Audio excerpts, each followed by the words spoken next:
Delighted to have Antonia Forster on the podcast, Building New Realities, today. And Antonia, I'd love to know a bit more about your background. So you're currently a technical specialist at Unity, but I believe your background was in animal behaviour before that.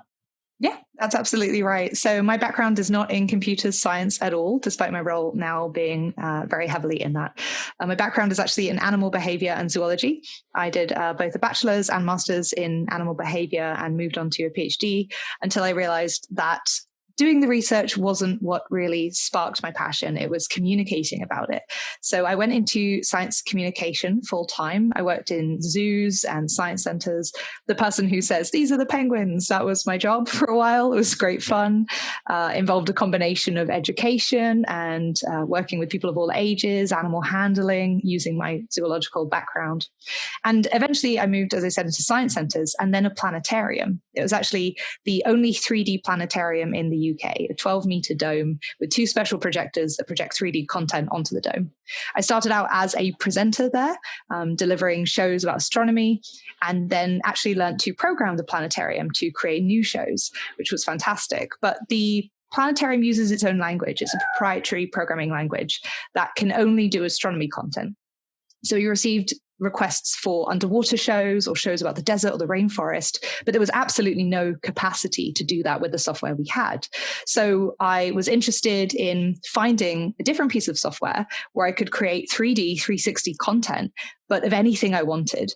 And I Googled it and landed on Unity. And I started learning to use it because it was free.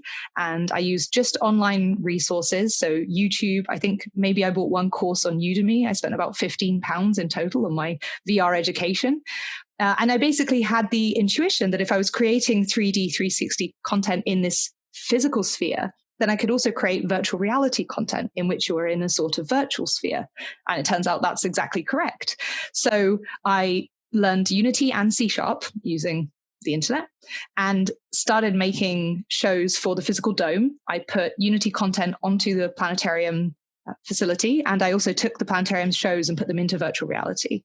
And after doing that for a while, I launched into a new career as a full-time Unity developer specializing in virtual reality. And I kept doing public speaking on the side because it's always been a passion of mine. And then I got a call from Unity to do the role that I do now, which historically, I guess you would have called a technical evangelist.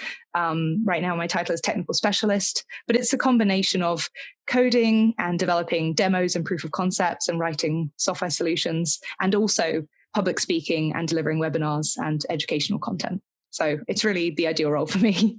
Sounds like a great role. And it's lovely to hear the progression as well. You know, just kind of following opportunities, but also just following your passion. That certainly sort of answered the question of how did you end up in this field? And I think I've got questions for you both on, you know, what you're doing at Unity in as much as you're able to talk about that stuff. Sure. And then I'm also really interested on the crossover on the animal psychology. Just because I think it's a fascinating intersection. So if we start with the the technical side, so obviously here at Future Visual, one of our sort of guiding stars has always been providing access to situations and scenarios that are physically impossible or prohibitively expensive, and that's kind of like the whole thing with immersive spaces, isn't it? So in terms of your work at Unity, how much of it is technical research and how much of it is almost empathetic, emotional, psychological research, or taking that as a consideration? That's a very interesting question. I wouldn't say that there's a clear dividing line. So one of the webinars I delivered recently was about virtual reality safety training in the architectural, engineering, and construction fields. And in that, in particular, using emotional connections and using behavioral psychology, you can impact long-term behavioral change for social benefit and also for economic benefit and for safety, especially in terms of safety. And that's both a technical challenge, but also very closely tied in with the sort of psychology and the behavior of the person experiencing it. And the real benefit of virtual reality in that scenario is that you can engender a feeling of risk or even fear in a participant without putting them in any real danger. So if you ask someone about the importance of PPE, protective equipment, or following safety protocols in a written test, it's very easy for them to say, yes, of course, it's really important. And then when it comes to it, actually just discard that knowledge because they don't feel at risk. If you use virtual reality to simulate working at height, for example, or to simulate a fire or a hazard or an emergency scenario, you can make someone feel as if they are in a risky situation and show them what happens if they do follow a protocol versus the risks that they are present if they don't follow that protocol. And that leads to much more effective behavioral change in the long run. So that's just one example, I think, of using virtual reality to create a scenario that would be prohibitively, as you said, expensive or impractical or potentially dangerous to simulate in real life for a myriad of benefits for the user. Yeah, I think it's that understanding of the emotional impacts is it just feels like we're at the beginning of that discipline. Obviously, you've got people like HP with their Omnicept system are starting to try and look at that in terms of capturing data. But yeah, it's often it's not that understood because it's such a new field, and not a lot of people have been working on it. I mean, obviously you're very active in the LGBTQIA+ space, and I was wondering what your thoughts were on slightly on the less PPE and hazard training, but what your thoughts are on VR as an empathy. It used to be referred to as an empathy machine a couple of years ago, wasn't it? It was all in vogue, empathy machine, and all the installations were like, hey, come and get in this boat and feel like you're crossing the channel and other stuff like that. But obviously within the wider context that you've got of perhaps, or making an assumption there of, walking in other people's shoes, what your views were on that. Yeah. So as you said, there used to be a lot of talk around virtual reality as a sort of empathy machine, and it does give you a unique ability to see through someone else's eyes almost, and to be in a situation, whether that's through 360 video where you're very accurately capturing something but you don't have as much interaction, versus something like a game or a simulated reality where you can have very interactive content. The problem is things like, I don't remember the exact term for it right now off the top of my head, but essentially marginalization tourism or oppression tourism is the real risk there. So the idea that, I've done a virtual reality experience about homelessness and it was 10 minutes long and therefore I know what it's like to be homeless is obviously nonsensical and actually kind of dangerous, because people who fall into any marginalized group, whether that's to do with your race, to do with your gender, your sexuality, your class, your economic situation, there are a really broad range of experiences that can manifest very differently for different people. So a Black queer woman's experience is going to be very different to like a white trans woman who's struggling with a disability. And there are all these different intersections of identities and experiences.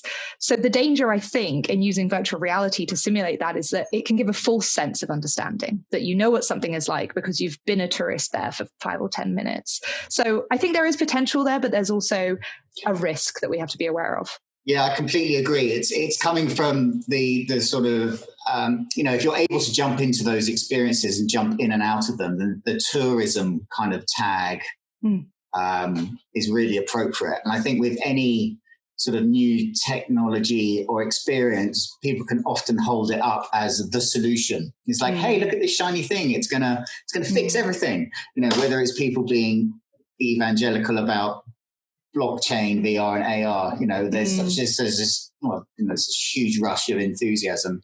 So I think that's a really valid point about, you can't, because humans like to find solutions very quickly, don't they? But actually, really genuinely experiencing this at a human level is, you have to have gone through it yourself. You have to have experienced it genuinely. You can't just dip in and out. And I would also say that someone who has gone through, so for example, I, as an LGBT person, I've experienced homophobic marginalization, like very actively. I've experienced aggressive threats to do with that. But I also have privileges for being white. I'm a cisgendered woman, a white woman. I don't have any disabilities. And so I actually can never know someone else's experience. even though I may have some crossover, or even another person with a very similar identity to me, another sort of cis white woman who's queer may have a completely different experience. So yeah, I think VR is a very interesting tool in increasing empathy, and there is some evidence that you can certainly use it for education and for understanding, but I think we have to be careful not to gain a false sense of security around that and think that these issues are now solved because we can use virtual reality to completely eradicate them. That's definitely overstating its abilities. Mm-hmm. And yeah, if you're able to, like any of the, obviously you've explained part of what you do at Unity, which is talking, communicating. Are there any particular niches you're working on there, whether it's real-time volumetrics, whether it's full body tracking, face tracking? What's the direction of travel within your sector? Yeah, I mean, Unity is huge. It's about 5,000 people now. So we have teams working on everything you could possibly imagine. For me personally, I work on XR across industries. So everything from architecture to engineering to automotive, manufacture, retail, energy, government, aerospace, anything. Oh, and film as well, media and entertainment. So anything within those spheres is my remit, which is quite a lot. I'm particularly interested in hand tracking and also in full body tracking. I think the benefits are huge. It not only allows you to communicate more effectively. If anyone listening has used things like VR chat, you'll know that when people have full body tracking, it's a very expressive medium. People can really, I mean, you can dance, you can like see people's whole body movement, which I think is really fantastic. But it also has these impactful industrial benefits. So, for example, you can conduct an analysis of someone's workplace before it's been constructed to prototype it and to test whether that's going to cause someone injury or strain over their lifetime. So you can create the most comfortable possible environments for workers to really increase their quality of life. And that real world impact, I think, is very interesting and very important, that we can use virtual reality to have very impactful benefits to people. So yeah, for me, full body tracking and hand tracking are two areas that I'm particularly interested in. What are you feeling on the sort of, I was going to say native hand tracking? That doesn't sound quite right. Like controllerless hand tracking. Well, full disclosure, I used to work at Ultraleap, who were previously Ultra Haptics. So you may know them as Leap Motion. Yep. So Leap Motion and Ultra Haptics kind of combined forces to become Ultraleap, and they do controllerless, and you don't need to have any wearables. It's just camera-based hand tracking. I think it's fantastic. It's a very affordable solution. It's a very robust solution. But of course, there's a myriad of options if you're using a HoloLens that has sort of onboarded inbuilt hand tracking itself. The Quest 2 has its own hand tracking. Leap Motion or Ultraleap have their own solution. And then there are also wearables, so things like Manus. So I actually have all of these solutions in my house. I'm interested in all of them. I think each one has different pros and cons, and it really depends on your use case. And what do you think the greatest technical challenges are with hand tracking? Because when I first got we had the Leap Motion beta dev kit, the one where it didn't even have like a casing. So it just came out on the PCB with the two cameras. And I'm trying it then with like the drop down menus. It's like, wow, this is incredible. Really blown away. And obviously Quest 2 hand tracking, pretty good. I think you go into some of the demos now that are sort of held up as great examples. And going back to the human nature thing, you're kind of like, oh yeah, okay, kind of works. There's areas where it doesn't work. So what do you think are the greatest technological challenges with hand tracking? Because it's solving the last 10% on hand tracking is going to be hard. Yeah, it is. Yeah.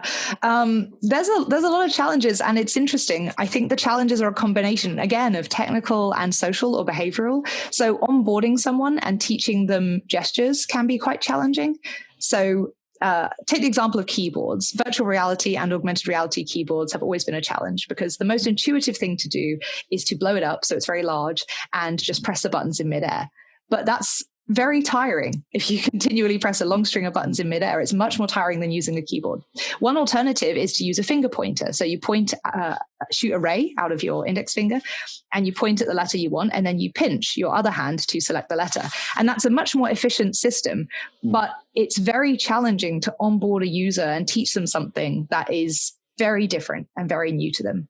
Hand tracking has the benefit that if you do teach someone direct manipulation to reach out and grab with their hands, that's extremely intuitive because it's what we've all done since we were babies, to interact with the physical world. And it's much more accessible because it doesn't rely on someone having any experience with controllers or with, for example, video game devices. They can just reach out and grab. But any more complex onboarding than that, you have to very carefully think about how you're going to introduce that to the user. How do you want to visualize that? Do you use ghost hands? Do you use diagrams? Do you use voice commands? And another challenge is diversity within users. So you may have some users with very small hands, and for camera-based hand tracking, that can present a challenge. Skin color often isn't as much of a challenge as you'd think because a lot of these devices use infrared, so that's sort of irrelevant. But things like missing fingers or having a hand tattoo, or for example, some users can't, because of access needs, can't raise their hands above a certain height. So you really have to think about the diversity of users. One thing I find very interesting is wearables that read that are basically neural interfaces that you wear on the wrist. And that allows things like CTRL Labs, which have been acquired by Facebook. And that allows users without fingers to still do hand tracking, which I find really interesting. And I think the accessibility implications there are huge.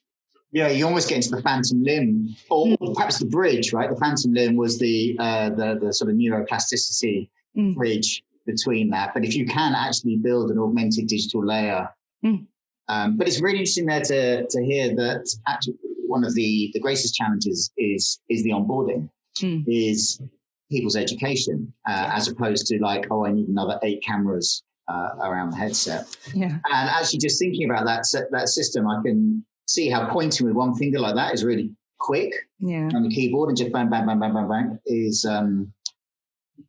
is way easier than drumsticks or the existing systems that are out there. And I guess with a bit of kind of like dock style magnification, like you get off the bottom of your Mac, then you could be pretty nippy off there. Yeah, that's very interesting. So yeah, I mean, going back to perhaps the intersection between animal behavior and building new realities.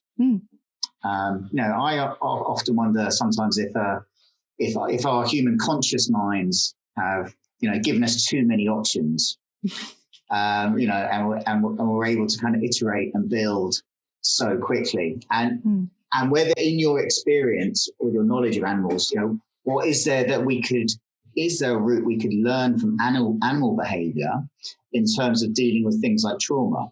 Because my understanding is that some animals deal with trauma quite quickly by almost just shaking it off. Like, something scary or threatening will happen to them and they'll have a physical reaction that kind of deals with it for a moment. Whereas humans will, put it to the back of their mind, or then maybe go and analyze it. We won't deal with it quickly. So I know it's a bit of a big question, but I just wonder, with your sort of set of knowledge, whether you think there's an intersection there, or perhaps as we start to look at neurointerfaces, of which I don't know very much, what kind of routes or possibilities are there, and even if we want to go there. Yeah, it's a very interesting question. So I can't really speak to trauma in animals. It's definitely not my sort of specific area of expertise. My specialty in terms of animal behavior is actually in ant colony and bee colony group decision making. So what you might consider sort of hive mind activity, and how individuals follow very simple algorithmic rules, but as a whole, they have, as much as I hate the word synergy, a kind of synergistic mind. They're often called a superorganism because they operate a bit like neurons in a brain. Each of your neurons can only be on or off. It's very simple, but you put billions of them together and they result in these very robust and complex decisions. Ants are very similar. Each ant is very, very simple, but as a colony, they make very robust decision making. making. So my specialty is looking into the kind of specifics of decision making and how you can manipulate decision making systems. And there are actually very close parallels with computing in terms of what are called Ant algorithms that, for example, Google uses, or at least used to use, I believe still uses, to search for data, essentially leaving a kind of virtual pheromone trail. So there is a lot of crossover. In terms of human psychology, I don't know. Yeah, that's a very difficult question. I wouldn't say I have the expertise on trauma to speak to that specifically. But if there is something we can learn from the animal kingdom, or at least from insect colonies, it would be more around how to work together effectively as a group, and also how to get from a system results that are more than the sum of its parts. So you can take these very simple parts, put them together, and get something out that is actually much more complex than you'd expect, which is almost magical, I think. Yeah, I was going to say, what are the tips and rules we can take from the animal kingdom on what? Oh yeah, good question. Well, so it depends on the species. There are 12,500 different species of ants. So whenever people say ants do X, Y, Z, it's a bit like saying mammals do X, Y, Z. Some mammals live in the ocean, some live in houses. So it's obviously very diverse. Not all ants have pheromone trails, but the species that I studied, Temnothorax albipennis, they're a very tiny ant. You can actually keep a whole colony inside a microscope slide. They're very, very small. And they use what's called a weighted... A whole colony inside the slide? Yeah, they're very small. So each one is the size of about a full stop in a book. And you get about 50 to 100 in a colony, and you can keep it inside a microscope slide with a little perimeter. So that's what I did. I had hundreds of these and ran simulations and tried to predict their behavior, and then tested them and saw if they did what I expected. But they use something called a weighted additive strategy, which actually many of us use in our daily lives, although we don't realize it. So if you were looking for a car, you were choosing between 5 car options. One of the best strategies you could have would be to categorize it on a number of aspects. So for example, safety and price and sportiness, for example, going a bit Top Gear here, and then decide which of those is most important to you. So for example, maybe safety is your number one aspect, so you're going to give that a weighting of 10, and maybe sportiness is not very important, so you're going to weight that with 3, and price is pretty important, so you're going to give that a 5. Then you score each of the cars you're looking at in each category and multiply by the weight, or you can add it by the weight. It sort of doesn't matter what you do, but if you multiply it, and then that gives you what's called your weighted score. So you've weighted it because you've said, well, this one's only slightly better in safety, but safety is very important to me. So that's going to have a big impact. This one's a lot cheaper, but that's less important to me. And then by adjusting those weightings, you can come to different solutions. So you can train on a set of data where you know your preferences, and then you can test on a new set of data where you don't know your preferences and find the best result. So ants basically use this strategy to assess nest sites, but humans also use it to look for apartments or partners or cars or anything. Anything, yeah. Yeah, of which on most objects, price paid, depending on who you are, price could play the largest role. Right, yeah, you could weight it however you wanted, exactly. But it could be anything. The categories can be anything. It's more the strategy that's, it's a very robust strategy. So it's almost surprising that these tiny creatures do use that strategy, but we can show that they do. Well, that's why I sort of asked the cross animal human question, because I think we all kind of march the same set of rules, just done in different languages. You mentioned manipulating decision making, and I wonder if that's something you're investigating through haptics, through sound rewards, through anything like that within the XR space. A little bit, yeah. So it's not something I work on specifically now, but it is something that when I was working in a zoo environment, we had environmental campaigns, and we would use behavior change tactics to encourage people to adopt sort of more sustainable behaviors. And you can use those same strategies in XR. So you can encourage someone to interact with certain objects. And this is not specific to VR and AR. The same cues have been used in gaming for a long time. So one example is lighting. People will often move towards lights. So game and level designers will use lights to guide someone towards the objects that they should be interacting with. The one thing that is different in virtual reality is you have 6 degrees of freedom. So the user can look around in 3 dimensions and can move in 3 dimensions, if you're including kind of standing up and sitting down or crouching. And that gives an unprecedented level of control to the user. So VR content creators, whether they're filmmakers, game developers, or using it for industrial applications, have to think carefully about how they direct the user's attention, because you cannot guarantee the user is moving towards or looking towards the thing you'd like them to. So spatial sound is very important for that, and is almost, I think, more important in virtual reality than traditional gaming or other content. And again, you can do it with lights. You can be, in the case of augmented reality, you can be fairly obvious and use things like actual arrows to guide someone. Mm-hmm. For industrial applications, you really don't want any ambiguity. So things like arrows are fine because it's not a puzzle to be solved. It's like a training application. It's quite sort of straightforward. Mm-hmm. But yeah, with things like film or gaming, you often want to be more subtle with those cues. Yeah, I mean, that's it. I mean, training in a way, whilst it's amazing because you can provide access to all these different scenarios, it's quite vanilla in terms of its UI or its experience. It right. might not be on terms of like when you simulate something blowing up or catching fire, that's when you want people to react. But otherwise, it's very, there's no real kind of subtlety. You don't want ambiguity. Exactly. Yeah. Did you go in any of the Lost Horizon shows last year? No, I would have liked to, but no. Yeah, they were really great.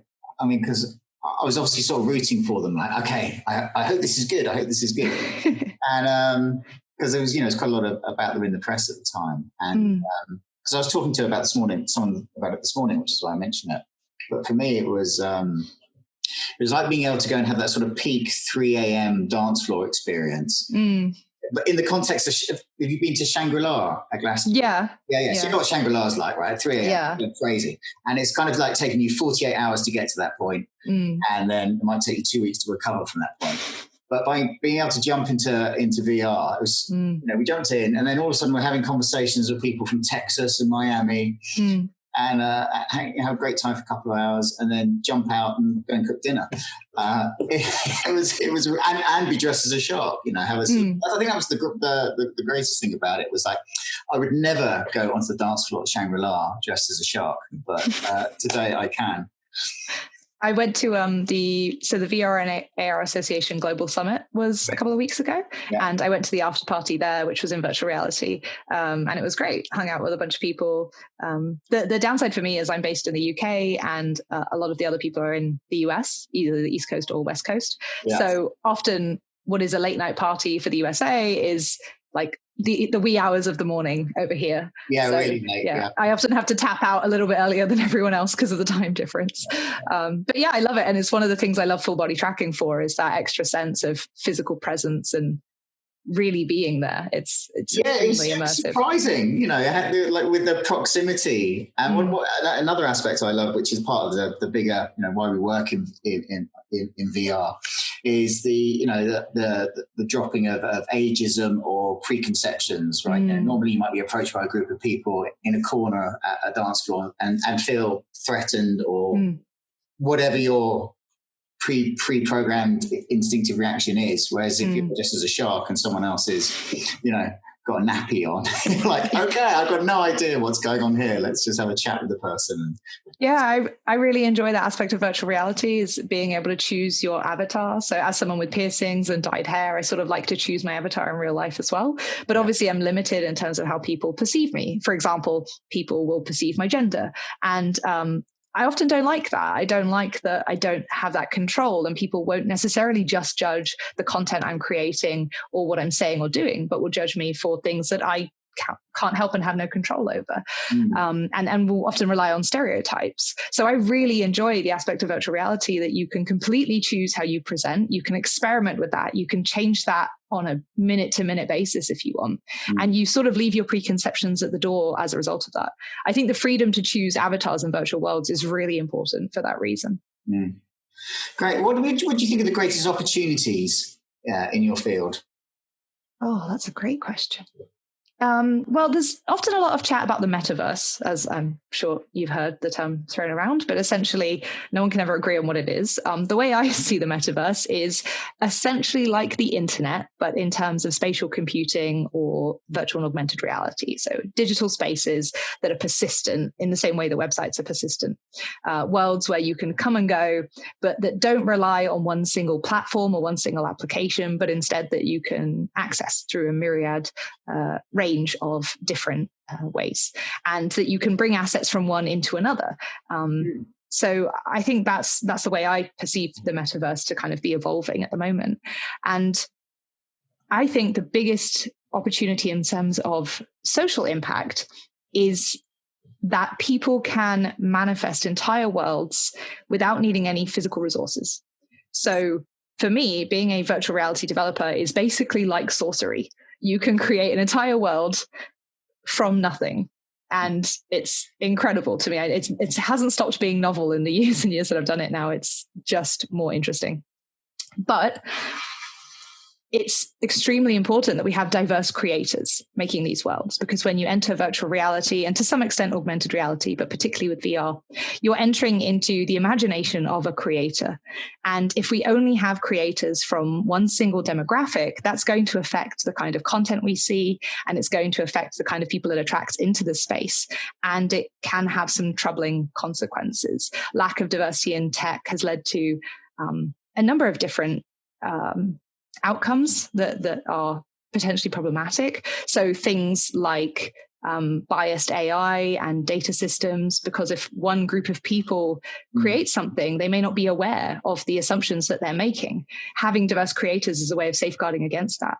So potentially, I think one of the biggest opportunities is this evolution of a metaverse with more equity and more equality, where we have people choosing how they present and choosing how they interact, and having these different, diverse, magical spaces that people can enter.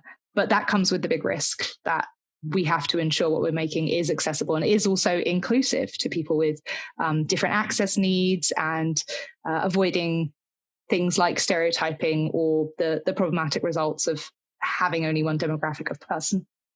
Yeah, that's a really, really interesting point, because essentially technology is a catalyst and a magnifier, and it's all being created from one viewpoint, then it will continue to magnify. I think the example you mentioned in Twitter, one of the early AIs just turned into a racist bot.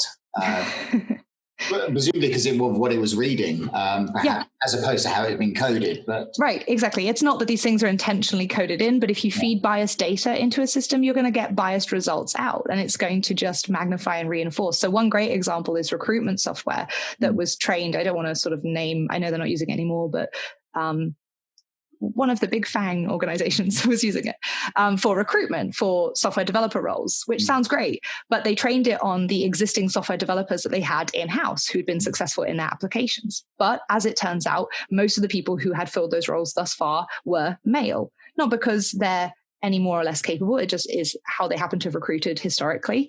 So what that meant is that the software looked at those CVs and decided to mark down any CVs that had the word women's. So women's all-girls school, or women's chess club, or women's sports teams. They would be actively penalized against for containing that word because they didn't match the existing hires. And I think that's an excellent example of something that seems very simple. It's a simple algorithm saying just hire people who are like the ones we have. But that immediately results in a very problematic outcome, which if you have a more diverse data set going in, you don't see that result. Yeah, no, it's a fascinating point, isn't it? And sometimes these things are unconscious. Of course, yeah. Just nipping back to the metaverse point you raised, because obviously, as much as empathy machine was buzzword bingo 3 years ago, we're currently in a metaverse mode. So hopefully that will stay for a little while as it continues to mutate. And obviously, what's being put forward as sparking this metaverse interest is some of the social events that weren't able to happen over the last year. Obviously the tailwinds that COVID have provided, which a number of us in the VR space are, well, at least grateful that our business was able to sort of flourish in these times. To name check a few events, obviously, we've seen concerts in, Fortnite, we've seen sort of growth of Roblox, et cetera. And, talking about the metaverse, because those are all still quite single platform, single ecosystem experiences. Obviously, Epic have got a lot of scope to kind of go wider within their IPs, as opposed to what you mentioned, which was taking assets from one metaverse to another, or the real kind of cross-pollination. Because at the moment, they are. So you might have Decentraland, and Decentraland then sort of hooks into other metaverses, but perhaps more via the Discord channel. We've kind of got these very loose digital threads connecting different services, rather than a integrated movement across platforms. I mean, I suspect perhaps when we're looking at it at that scale, you almost need a new protocol for my stuff, and it just comes with me, and I move it into other experiences.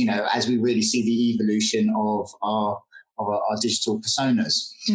So I was wondering if you had any thoughts or intuitions, or perhaps thinking from with inside Unity about how metaverses might emerge.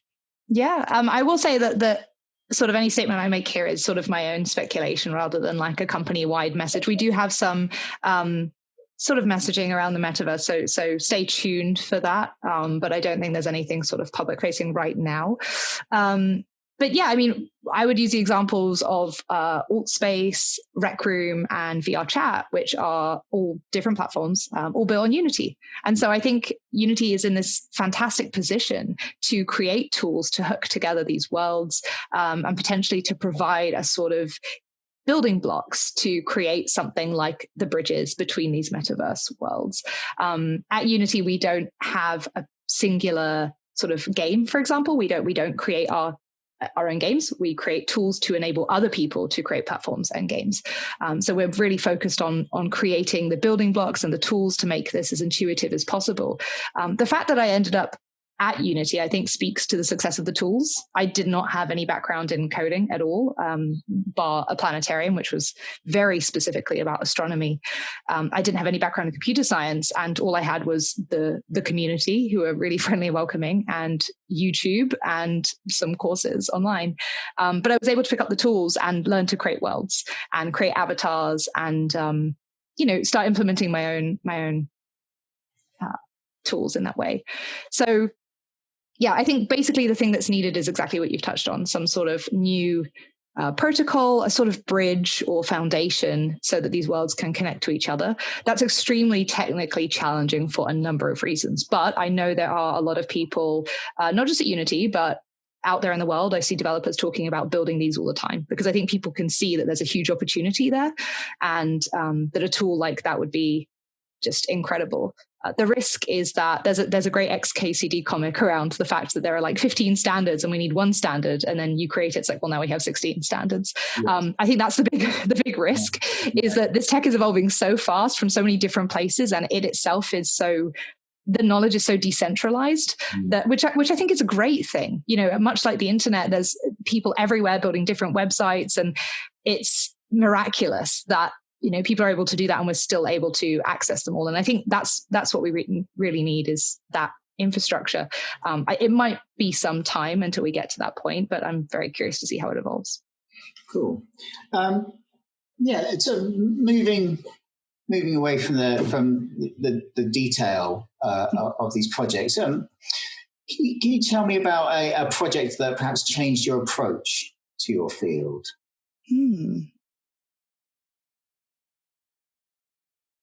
It's a really good question.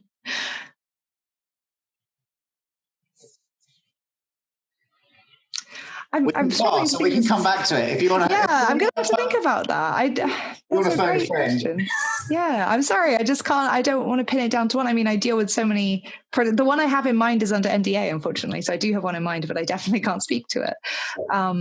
If we look back to that one, I'll have a think. Okay, cool.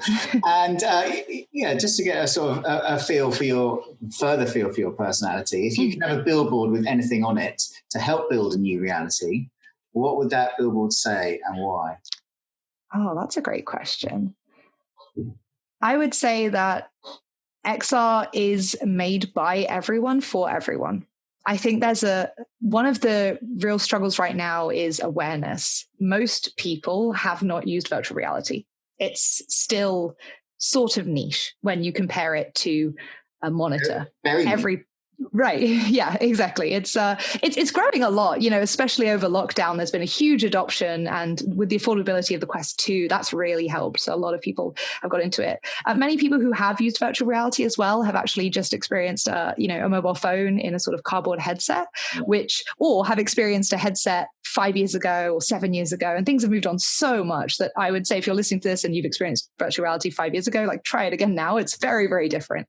But I think there is this misconception that people think, well, it's not really for me. I'm not really necessarily into video games. And now we do see that changing. I know Oculus pitch a lot of, for example, fitness apps or meditation apps for the Quest 2. And I think we're going to see a lot more of that kind of content in the future, where it's aimed not at your kind of typical gamer or even a typical developer, but a much wider audience. And that's the thing I would most like to see, is more people adopting the technology, and especially more people feeling that they are able to be creators with this technology, even if they don't have that background in coding and they don't have any technical experience. You don't need to. The tools are so accessible now that you really can get started and start developing things. I think the main thing you need actually is persistence, because things change so much that once you learn the process, it'll probably change in 3 or 4 months' time. So you need to be a really persistent person. You need persistence with everything, don't you? Yeah, it's true in life. But I'd say, especially if you want to be a VR developer or an AR developer, you need to be keen to relearn things often. But other than that, you don't need to be a very technically minded person. I don't think of myself as very technical, despite my job title. Yeah, I think the Quest 2, in a way, is almost like the Sony Walkman moment, like the Sony Walkman when it came out with the orange headphones. I mean, I remember being a kid when they first came out, and you first see them, on the subway, in the 80s, and there'd be someone really cool and really bad looking denim. Well, it's probably fashion. Bad looking denim, white trainers. This is on the Paris Metro. I can remember it clearly, and just like having these orange headphones, and it kind of feels. Although the Quest 2 is a fantastic, super advanced bit of kit, I think perhaps culturally, as a kind of jump off point, it feels like there's some parallels because of what it can offer and the cost that it can offer. Yeah, I think the cost is really prohibitive still for a lot of people. Most of the introduction to AR or VR lessons I do with a mobile phone, because most people now do have a smartphone, and you can develop AR applications for your smartphone very easily in Unity. So I'll always try and target that device, because I can sort of assume most people have access to a smartphone or can borrow one. In terms of VR headsets, that's definitely not the case. I would never assume an audience member had a VR headset.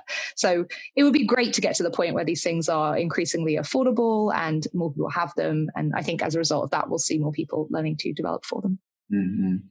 Yeah, I think also a watershed moment could be, I'm quite excited about when we, start to get usable pass-through keyboards, which is starting to get there. But, as, in terms of your mobile office, you're like, great, all I need is my tethered Bluetooth keyboard and take one of the devices. I find that quite exciting. I will say, though, if you've tried to code on a VR headset, it's not much fun, because staring at a screen in VR, for me at least, even with a well-adjusted IPD, interpupillary distance, I do end up with kind of like sore eyes after a while, because I'm staring at quite small. What I need instead is really big text really far away. So I make my monitor like 20 meters big and I put it quite far away from me. And that works better. Because the first thing I did when I got a VR headset was like, great, I can have 12 monitors now. Yeah. But it's not that simple. Just overwhelmed by them. Yeah, that's the dream, right? Yeah, but all these monitors, I'm just going to move them around. Yeah. So, yeah, it's not as simple as you'd think, unfortunately. Yeah. If you had £100 million to spend on a social program and no red tape, how would you spend it? Oh, wow, that's a great idea. So I think the best change, or the most effective and long-term change, comes from within a community itself. So one thing I've seen great success with is training people themselves to be trainers, because that's then a sustainable system where people can train the next set of generation to be themselves to be trainers, and they can train others and so on. So I would love to work with a group of underrepresented people in tech. So for example, queer women of color, and to teach them not only how to be developers, but how to train others. So it's something that I'm very aware of, is that I don't want, as a white woman, to sort of parachute into community and say, I can help and deliver something that I think is helpful when I have no experience of being in that community myself. So I tend to work on projects that target the communities that I'm part of. For example, the LGBTQ virtual reality museum that I'm building at the moment. But if I had sort of an unlimited budget and no red tape, what I really love to do is to give the tools to a different group who are very underrepresented in this sector and enable them to get that training and also to train others.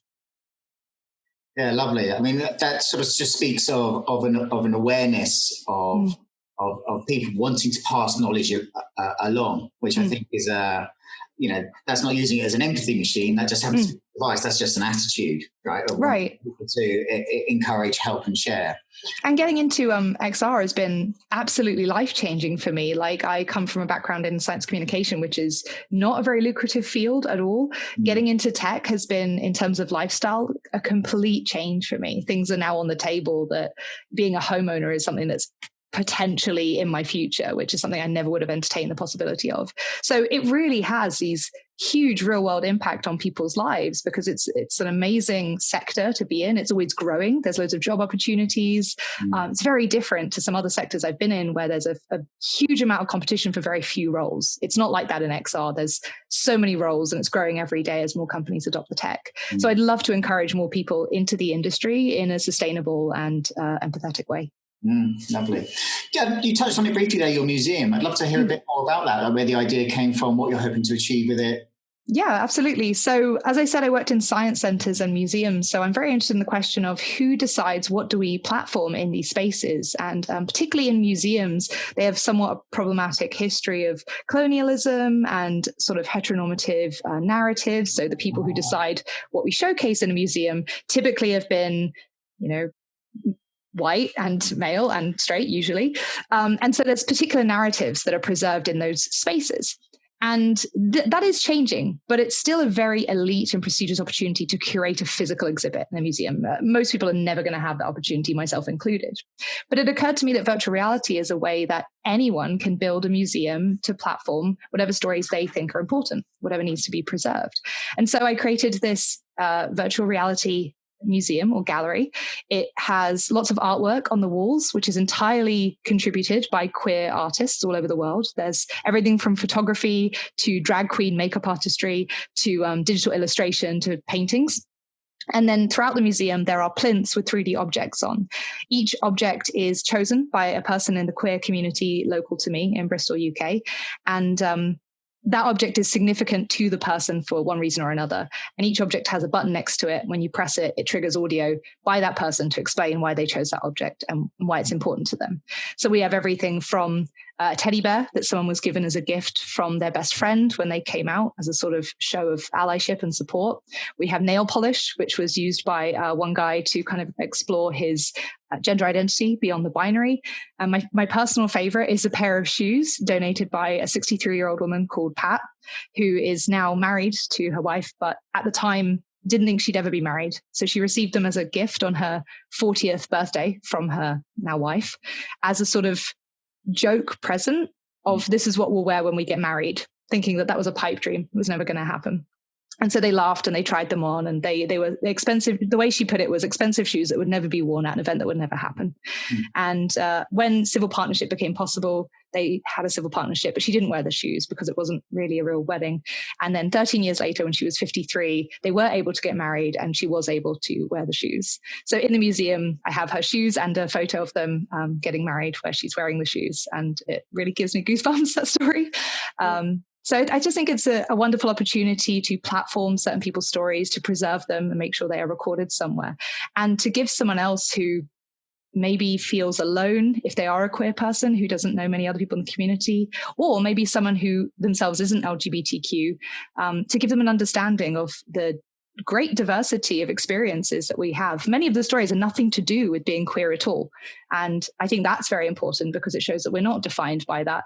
A lot of people wanted to speak about how they're a plant mum first and foremost, and that's the most important part of their identity. Someone else talked about their OCD and mental health. And there's a great intersection of identities that we don't always get to speak about. We're often kind of just isolated and then narrowed down to that one aspect of our identity. Yeah, lovely. Yeah, there's two aspects that, really sort of jump out to me there, which is the ability for someone to curate a museum. What does it feel like? What does it feel like if you wanted to put a space together? I mean, it's a bit like just doing a shared, rather than doing like a collage yourself in a book, you're basically able to share the interior of your mind. You're like, this is what I want to present. These are the talking points. These are the things that inspire me. So I think that's a lovely point. And of course, because it's an XR, you can just keep growing it, right? You just like, just stick another room on.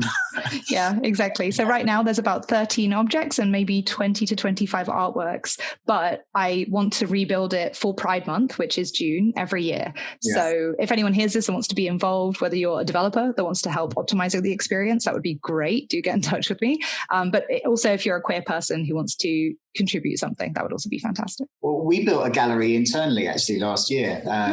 As of doing a bit of experiments, we didn't put it out publicly, but it was lovely being able to think about, okay, what does the space look like? I mean, I think we just ended up sticking in a bunch of artworks that were sort of recognizable and expensive, so it's sort of full of Jeff Koons balloons and who else have we got in there? Well, like the cores, the cores kind of sculptures, but we turned them into like 60 feet cores so that you could then go and jump on the head of cool. And look down across the whole space. And we've also got like the NHS rainbow. I'll send you some pictures. Maybe we can do tours of each other's galleries. Yeah, that would be great. I'd love to. I'm hoping to do, mine will be exhibited at the Open City Documentaries Festival, which is in London in September. But I'm hoping to have a few pop-up exhibitions, depending on the pandemic situation, of course. Yeah. Great. Cool. And as we sort of wrap up, two other questions I like to ask people, which is if you've got any book recommendations. I mean, I do. They're not necessarily related to XR, though. That's okay. Okay. The book I'm reading at the moment is Algorithms to Live By. I think it's fantastic. Sounds like it could be in the XR space. Yeah, it's not specific to XR, I guess, but it is to do with, so it's about that kind of decision making that I mentioned before. Yeah. It talks about the optimal algorithm for things like the stopping problem. How much do you research a problem before you just call it quits and make your decision? And it turns out the answer is 36%. You should spend about 36% of your time researching. And just the fact there's a number is so soothing to me. Like, I don't need to agonize over this decision. There is an optimal solution. These are solved problems in the computer science sphere. So that's the book I'm reading at the moment. Would highly recommend that. And who's that by? That's a good question. I'll look it up. That's okay. I can find it. It sounds a little bit like, I think it was called Solving for Happiness, which was Mo, I can't remember his surname, who was, a big tech player, and then his son died tragically quite young during an operation. So this guy went from a big high achiever to really devastated. And he's like, okay, I've got an engineering technical mind. I need to solve for happiness. I need to kind of figure my way out of this rather than just a kind of abstract loop of what ifs. I'll write it down. That sounds perfect. That's exactly the kind of thing. That's the sort of person I am. I think if you want to boil me down to sort of a mindset, it's definitely that. Like, I want the data and I want the solutions. I like it. It's like self-help with sons. Yeah, exactly. Which I'm a big fan of. And another question is around theories. So there's a theory I love called the Solomon's paradox, which is basically states that it's easier to give someone else good advice than to give yourself good advice. So I wonder if you had a theory that or a kind of retort like that you like. What is it called? I do have one, but I can't remember the name of it. You start with Murphy's Law, which is kind of a general sort of slang one. It's so annoying that I can't remember the name of it. But so do you know, I'll pick a different one that I actually can't remember the name of. Do you know Dunbar's number? No. Okay. Oh, you'll like this one then. So Dunbar's number is the idea that there's a certain size of social group that you can sustain, and it's 150. And so any kind of school or class or social group or hobby group or company, if it's larger than 150 people, the theory is that you'll increase the communications efficacy if you break it down into groups of 150 or less. Look into Dunbar's number. I find it really interesting. Yeah. Oh, it's been fantastic to talk to you. Really a real pleasure to get a bit of insight into what you're thinking and some of the work you're doing. So thank you, Antonia, for joining us on Building New Realities. In terms of if people want to find you anywhere, I know you're obviously quite active on Twitter, and you mentioned your tour that you've got coming out. Is there any handles, hashtags, tours coming up that we should point people towards? So no specific hashtag, but if you do, follow me on LinkedIn and Twitter. Those are the two places that you'll be able to find me. Instagram as well, actually, but I use it a bit less. So I'm Antonia R. Forster on Twitter. I'm very active on there, so you'll be able to find all the updates on what I'm doing. And then also feel free to reach out to me on LinkedIn, and I'll often post my upcoming talks on there. If you look up the Unity Industrial webinars, those are the sort of my day job webinars that I'm doing. So you'll see the series of industry-specific talks. So everything from full body tracking to safety training to ergonomics to AR-assisted maintenance and repair. But we also have special talks on architecture solutions and product configuration for automotive. So honestly, anything you can imagine. So yeah, do look those up. Quite a wide remit there between the engineering stuff and then your own personal gallery or museum. Yes, exactly. Yeah. So Twitter has a mix of both. So if you're interested in both, follow me on Twitter and you'll get all those updates. Yeah, lovely. Well, thanks again, Antonia. Great to speak to you. And I'll see you in the metaverse. Yeah, I'll see you there. Thanks. Bye.